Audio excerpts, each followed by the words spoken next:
Mes chers nouveaux abonnés, mes chers abonnés, mesdames, messieurs, peuple congolais, chers membres de la diaspora, je vous informe que historiquement, dans une nation ou société donnée, avant chaque changement politique majeur, précède toujours la révolution des idées, la révolution intellectuelle. Et pourquoi? Parce que l'ignorance est la pire des souffrances. Le savoir et la connaissance vous libèrent. Pour info, le despote 5 étoiles France-Afrique, Denis Sassou Nguesso, venait d'être humilié en Russie par le président Vladimir Poutine. Vous savez que le despote Boy Amindele est le champion hors catégorie à son âge, 83 ou 85 ans, des selfies. Il ne passe que son temps à faire que des selfies, des selfies, des selfies. Et là, vous avez vu, Vladimir Poutine l'a copieusement humilié aux yeux des caméras du monde entier. On en a vu. Il voulait saluer pour faire ces gestuels-là. Non, Poutine a dit on n'est pas là pour jouer au selfie. Hein. On règle des enjeux majeurs. Hein. Donc lui, vous croyez qu'il venait ici s'amuser comme d'habitude. Et là, il a vu, hein, on a vu, hein, qu'il voulait saluer comme ça, il n'a même pas voulu le saluer. Hein. Donc ça s'est passé, cette humiliation brutale. Et c'est bien comme ça. Donc, individuellement et collectivement, tant au niveau civil, politique et militaire, préparons-nous à s'en débarrasser de ce despote qui fait honte à nous, peuple congolais, et à notre pays. Parce qu'il y a un problème d'image, la communication politique à l'échelle planétaire. On regarde quel est ce dirigeant-là qui est à la tête de ce pays, qui ne cesse d'humilier son pays et ce peuple. Et pour combien de temps encore? Mesdames, Messieurs, peuple congolais, chers membres de la diaspora, chers nouveaux abonnés, chers abonnés.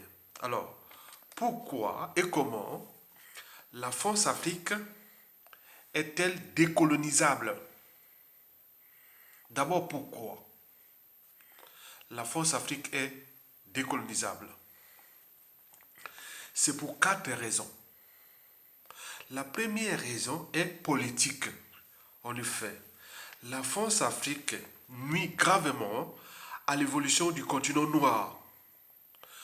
À titre comparatif, l'Afrique francophone, qui est riche, plus riche en ressources naturelles, est aujourd'hui l'Afrique où il y a tous les soucis, tous les problèmes. Comparé à l'Afrique anglophone, l'Afrique lusophone, là où il y a des alternances politiques, il n'y a pas de hold-up électoraux, il n'y a pas de changement de constitution sans fin, il n'y a pas de malgouvernance, etc., etc. Comparez vous-même les top 20 des pays les plus avancés d'Afrique. Il n'y a pas de pays francophone. Mais pourtant, l'Afrique francophone est la plus riche en ressources naturelles d'Afrique. Il y a un souci. Donc, la France-Afrique nuit gravement à l'évolution du continent noir. La deuxième raison pour laquelle la France-Afrique est décolonisable, c'est que cette raison est anthropologique. En effet, aucun être ni peuple n'est prédisposé à dominer les autres.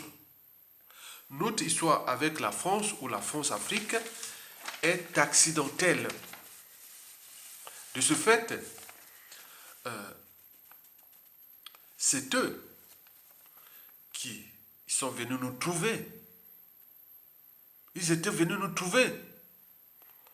On voit bien ce que ça a donné depuis le XVIIe siècle. Toutefois, toute chose a toujours un départ et un terminus. Nous avions certes entré depuis la nuit des temps dans l'histoire humaine. L'Afrique est rentrée depuis longtemps dans l'histoire humaine, mais eux non. Mais quand ils sont arrivés avec la France-Afrique aujourd'hui, la France-Afrique est antidémocratique, elle est anti-société et anti-civilisation. la France-Afrique aujourd'hui est anti-démocratie. Or, la démocratie, c'est la valeur ajoutée, soi-disant, de l'Occident. La France-Afrique est anti-société. Si on ne peut pas comprendre que la France-Afrique continue à jouer ce jeu-là en Afrique aujourd'hui, au XXIe siècle. Anti-civilisation. On est bien d'accord. Donc, c'est à nous de se dire que nous sommes des humains. On est rentré dans l'histoire humaine. Et donc, c'est vous qui devez être décolonisé de cet état de crise déjà anthropologique, sociétale et civilisationnelle. La troisième et l'avant-dernière raison pour laquelle la France-Afrique est décolonisable est organisationnelle. Historiquement, toute organisation, qu'elle soit État, entreprise ou association, a durée de vie limitée. Par conséquent, la France-Afrique n'y échappera pas à à la prise de conscience de la jeunesse africaine, qu'elle soit civile et ou militaire.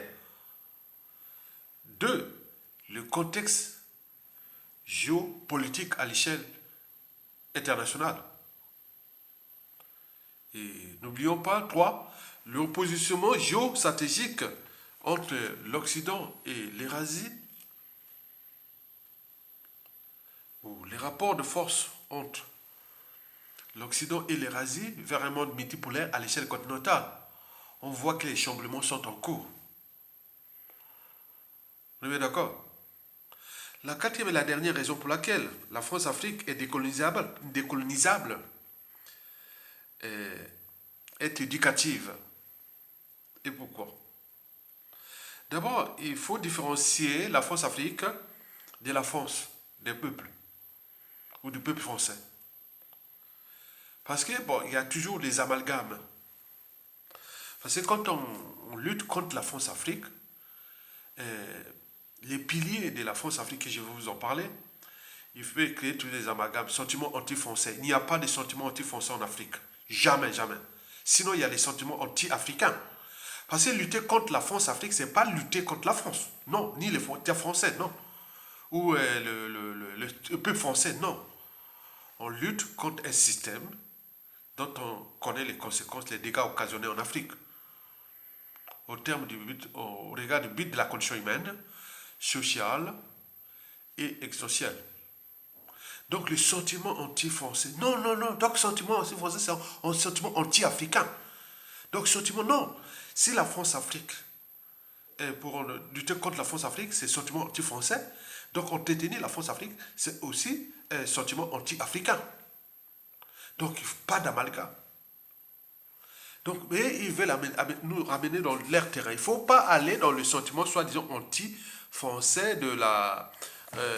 non, non, non, non, nous sommes anti... qu'on appelle anti-France-Afrique. La preuve, c'est que, vous savez que depuis le 15e siècle, oui, disons, depuis le 17e siècle déjà, ce fut un fiasco, nos rapports avec l'Europe. Fiasco. Fiasco. Parce que, je vous l'ai dit que nous étions déjà rentrés dans l'histoire humaine depuis la nuit des temps. Parce que quand on parle d'histoire humaine, il faut différencier, déjà commencer à différencier l'humain de l'animal pour comprendre un peu le sens de l'humain. Nous avions franchi les barrières de la raison. On a l'esprit, nous dire non et d'agir. On a les valeurs de la liberté. Donc quand tu veux la liberté, apporte aussi la liberté d'autrui. Nous, la dignité, mais aussi comprend la dignité d'autrui. Nous avons le problème de la conscience et plein de choses comme ça qui nous différencient fondamentalement des animaux. Mais là, historiquement, depuis le 15e siècle et jusqu'à nos jours, on voit bien ce que ça a donné. Donc, quand on parle de la France-Afrique, elle est anti-civilisationnelle aujourd'hui. Le bilan est catastrophique en termes des nouvelles synthèses civilisationnelles. l'Afrique est déjà rentrée dans l'histoire humaine depuis la nuit des temps. Alors, comment décoloniser la France-Afrique? Il convient de vous informer que la France-Afrique est une nébuleuse. C'est comme une île, on ne sait pas où se trouve la tête, la queue, on ne sait pas. Mais on peut quand même différencier différentes France-Afrique. La première France-Afrique, c'est celle des cellules africaines de l'Élysée et du Quai d'Orsay, qui gère les 11 accords signés dans les conditions où on doit reconnaître de 1958 ou 59, dont les conséquences sont d'actualité. La France reste encore le seul pays européen ou d'Occident qui ont été encore le colonialisme. On est bien d'accord? Donc, cette France-Afrique-là, c'est peut-être le cerveau, au gré des alternances politiques de la 5e République française. Ils arrivent gentils.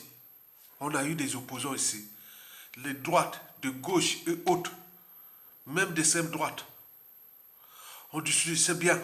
On croyait qu'à le faire. Dès qu'ils arrivent au pouvoir, arrivent au pouvoir, là, tout a changé. Je vous dis historiquement, depuis Chirac, j'étais dans toutes les campagnes présidentielles ici en France. À la fin de chaque campagne présidentielle, on était tous déçus. Virage à 180 degrés. Mais quand je vois les Africains, les Congolais et autres qui sont derrière les hommes politiques français ou les femmes politiques français, il y a de quoi devenir fou. Nous, on a tout tenté. Mais chaque fois, ça se fait là. Ils vous tournent les dos. Et d'ailleurs, vous devenez très, très, très dangereux pour eux. Donc, il vaut mieux rester. C'est pas bon. Dès qu'ils arrivent au pouvoir là, vous voyez là que ce soit tout l'éventail de la classe politique actuelle, d'ici au présidentiel de 2027. Vous avez les Africains qui sont passés par des officines là, politiques gauche, droite, extrême gauche. Mais vous verrez que quand ils vont prendre le pouvoir, ça changeait.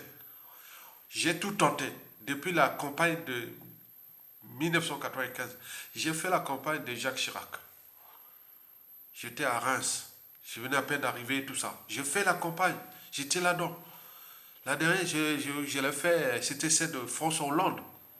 Je l'ai fait Hollande, là, c'est tout en plus. François Hollande, parce qu'il y avait des trucs, parce que Hollande, je voyais Ségolène Royal, parce que Ségolène Royal, sa directrice de cabinet, lorsqu'elle était ministre de l'Environnement, sa directrice de cabinet, qui était devenue patronne, c'était ma directrice de mémoire de DSS Environnement, que j'avais fait un DSS Environnement. C'était elle la directrice de ce mémoire-là, la directrice de cabinet de Ségolène Royal. Vous imaginez tous les goûtats de ça. On a fait des diplômes ici au corps, parce qu'on a fait des trucs professionnels, de haut niveau. Donc on est passé dans ces trucs-là, on sait comment ils se comportent. Donc vous imaginez. Et donc là, la France-Afrique là, c'est le cerveau. La deuxième France-Afrique, c'est celle des multinationales. Parce qu'avec le monopole, avec tous ceux qui ont désigné des 11 accords, les multinationales françaises agissent dans nos États d'Afrique francophone comme on rentre dans un moulin. Vous ne compterez rien. Donc, comme un corps sans anticorps, vous ne pouvez que se soumettre à l'ordre France-Afrique. D'autant plus que les despotes ont déjà conclu des accords pour les protéger, tout ça là, voilà. Alors que le reste, voilà, comme dans un moulin. Donc, vous n'avez pas de marge de manière de jouer la concurrence, ni quoi que ce soit, rien du tout. La troisième France-Afrique, dans cette nébuleuse, c'est les réseaux francs-maçonniques, la sphère des relations personnelles. Elle reste là, attend tantôt. C'est comme ça, il y a des gens, des Africains ici, cette anthropologie qui est nous mauvaise, il y a des gens, historiquement, s'il y en a encore, maintenant là, il semble qu'il y avait des gens ici en France, au pays, on attend tantôt. Au moment venu, on va te placer. Laisse-toi, tu vieillis, quand le despote est maintenant avarié, bon ben, on va te placer. C'était comme ça, vous imaginez. On n'est même plus dans les règles de la démocratie, ni de la société, de la civilisation. C'est quelque chose de... Voilà. Quatrièmement, c'est la France-Afrique des intérêts privés et des conflits d'intérêts. Vous avez par exemple pu voir un cas d'école, un ancien patron des renseignements intérieurs français nous intentait, moi et Mabile Mono, en procès. Mais le patron des renseignements intérieurs français, qui était patron des renseignements intérieurs français. On est au cœur des conflits d'intérêts. Mais celui-ci a les carnets d'adresse des administrations, institutions, autres. Mais s'il veut, il veut fliquer, il veut faire tous les opposants à Sassou Nguesso, c'est un jeu d'enfant, d'autant plus que c'est un patron des renseignements intérieurs français, travailler avec Sassou Nguesso. Vous imaginez à Yatonga, vous nous prenez en France, c'est comment? Vous voyez, aux États-Unis, ça ne peut pas, c'est pas un ancien patron du FBI. Il jouait ça? Non, c'est pas. On est au cœur des conflits d'intérêts. Donc vous voyez, la France Afrique, c'est une nébuleuse. On nous a tenté en procès. Au pays de payer l'avocat, aller avec toutes ces pressions et tous ces moyens. En plus, on m'a condamné et autres. Vous imaginez? La cinquième et la dernière France Afrique, c'est celle des armées, des écoles militaires, des armées et autres, de bases militaires. Voilà déjà la nébuleuse France Afrique que vous avez tenue. Quand vous parlez de la France Afrique, il ne faut pas la prendre comme ça. Prenez l'Élysée, les multinationales, les réseaux francs-maçonniques, les intérêts privés et conflits d'intérêts, tout ça, faire des relations personnelles et des choses comme ça. On gère des colonies. Et donc, il y a des relations personnelles, ceci, attention, maintenant, au moment qu'il y aura le pouvoir, ah tiens, viens-toi. Donc, entre eux, c'est comme ça. Et cinquième,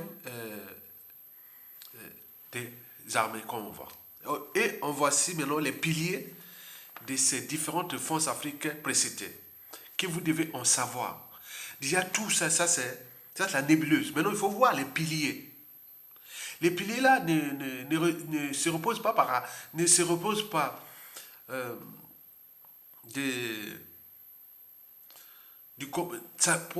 ne se repose pas de commun des mortels. Ça devient des matières grises.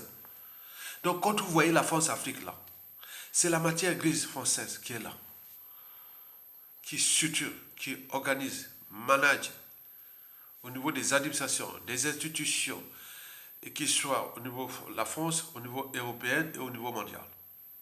On gère une colonie. Et je vais vous en parler de ces matières grises-là, ces 5 piliers-là que vous devez en tenir compte. Quand vous voyez quelqu'un qui sort de ces écoles-là, ce sont ces écoles-là, je vous dis, ah, on a eu les mêmes diplômes, même niveau, bac 4, bac plus 5, bac plus 6. Quand on regarde dans un autre état d'esprit, déjà ils regardent la matière grise africaine, ce n'est pas de leur côté, bon, ils regardent comme des concurrents ou des choses comme ça. D'ailleurs, ils sont des conseillers, des despotes, ils gagnent des salaires énormes, ils sont là, ils sont des officines, ils sont là, donc ils gèrent quelque chose, cette nébuleuse. Je vais vous parler des 5 écoles françaises, quand vous voyez là, dans la France Afrique, voilà, la projet peut-être qu'ils vont se décoloniser dans la tête, parce qu'au moment qu'ils n'auront plus de marge de manœuvre, de faire comme ils veulent en Afrique, bon, à ce moment-là, ils pourront peut-être revenir, parce que cette matière grise n'agit pas de la même manière qu'en Asie, dans le Moyen-Orient, ou voilà, que chez nous. On voit qu'on est dans l'esprit même colonisateur. On est bien d'accord? Donc, vous allez voir. La première, premier pilier sur 5, c'est ce qu'on appelle polytechnique. Quand tu vois les gens de polytechnique là. Deuxième, ce sont ceux qui sont sortis des écoles de mines. Troisième, c'est l'ENA, ou les écoles de commerce là. ENA et école de commerce là. Quatrième, c'est tout ce qui vient comment on appelle, quatrième sur 5, c'est tout ce qui vient des écoles militaires. Ceci, point. Et enfin, cinquième, c'est tout Sciences Po. Pour ne citer que cela. Polytechnique, école militaire, ENA, grande école de commerce, tout ce qui touche les écoles militaires de haut niveau, voilà, et plus les Sciences Po. Donc eux, quand ils ont fait les écoles avec eux, avec ces gars-là, pour eux, ceux qui sont venus d'Afrique, qui ont réussi à peut-être être introduits dans ces écoles-là, ils deviennent des piliers. Il faut les garder. Au moment qu'on va te mettre les pressions, ah oui, tu étais un ami, voilà. Donc l'autre, il vient dans l'esprit de que tu sois bas. Tu ne viens pas pour te libérer. Lui vient défendre les intérêts de son pays. Et toi, pour que tu ne défends pas les intérêts de ton pays. Donc tu as un ancien de l'ENA, de point, qui vient là-bas pour l'esprit colonisateur. Et toi, tu dois te soumettre. Tu as mon ami et autre. On était, voilà. Si tu n'es pas, jamais. Donc, il faut en tenir compte là. Par exemple, au niveau des armées, quand il y aura plus, par exemple, plus de bases militaires françaises en Afrique, bon, que va devenir les gens qui vont faire encore les formations ici? Bon, ils peuvent se transformer d'une manière ou d'une autre. On peut en multiplier les exemples. Mais ce sont ces gens-là, quand vous voyez ces gens sortis des écoles-là, à des moments, ils ont des comportements un peu, je dis, genre, voilà, bon, ce sont des carrières administratives, ce sont plein de choses comme ça en France. Mais quand ils sont en rapport au regard de nous, ils sont comme des colons, hein, malgré la matière grise. C'est dangereux. Donc il faut en tenir compte de cet état d'esprit, de, de nos signaux d'alerte et surtout d'éveil des consciences. Donc, vous avez là tout ce que vous pouvez comprendre de la France-Afrique avant de combattre la France-Afrique. Donc vous avez cette nébuleuse-là que je vous ai parlé des cellules africaines de l'Élysée du Quai d'Orsay. Vous aviez ce qu'on appelle les réseaux formationniques, oui, pour le contrôle, le renseignement et tout compagnie. Et vous avez les multinationales, et vous avez les intérêts privés et particuliers, ou partisans ou même des conflits d'intérêts. On est d'accord? Bon, imaginez vous êtes déjà les années en France, depuis les années. Bon, nous qui avons fait des études, des études ici en France, on a fait les enfants et les petits-enfants, ils sont là, donc on a des relations. Donc le régime change là-bas. Mais tous ceux qui sont derrière nous vont dire voilà. Mais c'est à vous de comprendre que voilà, on n'est pas là pour venir exploiter ce pays, on est là pour voilà. Mais et parfois ils passent dans les circuits là pour voilà, mettre des pressions. Vous voyez, c'est compliqué. Et puis les armées, comme je vous ai parlé. Mais ça tient parce qu'il y a le cerveau. La matière est là, elle est dans les grandes écoles là. Quand tu vois les défilés du 14 juillet là, vous voyez toutes ces écoles qui défilent là. Ce sont eux qui ont des mentalités, habitudes et comportements néo-coloniaux. Mais c'est à nous d'établir les rapports de force pour dire attention, non, non, non, là. Donc venez là-bas, non, non, non, non, c'est pas, voilà. D'autant plus que beaucoup vont se trouver avec, pas les francophones, mais des Africains venus d'autres pays hein, qui ont été formés dans le monde anglo-saxon ou rusophone ou chinois ou point. Donc il y a aussi cette diversité de formations. D'où certains États ne veulent même plus envoyer beaucoup de gens formés en France. Il faut diversifier dans différents écosystèmes sociétaux. Et surtout, voilà, on regarde la situation. Donc vous venez d'avoir là à l'esprit comment ces gens-là agissent et ça permet de clarifier le débat du contenu France-Afrique, le contenu déjà intellectuel, le contenu cérébral. Parce que tous ces jours, nous, la matière grise, on suture, on organise, on agit. Ils font des lois, ils mettent des pressions, ils ont les moyens de ça. Mais pourquoi me dire encore? D'autant plus que la jeunesse africaine, au niveau civil et militaire, s'éveille. Donc la révolution intellectuelle passe là pour vous donner des outils de réflexion. Donc là, quelqu'un peut prendre ça, c'est 1% de la problématique. Donc ces 1% vous permettent d'avoir beaucoup d'outils pour la réflexion. Au niveau des stratégies politiques, des stratégies économiques, etc. au regard de la problématique France-Afrique et surtout des enjeux et du contexte géopolitique à l'échelle continentale. Likez, partagez, soutenez la résistance en bas. Je vous remercie. À bientôt.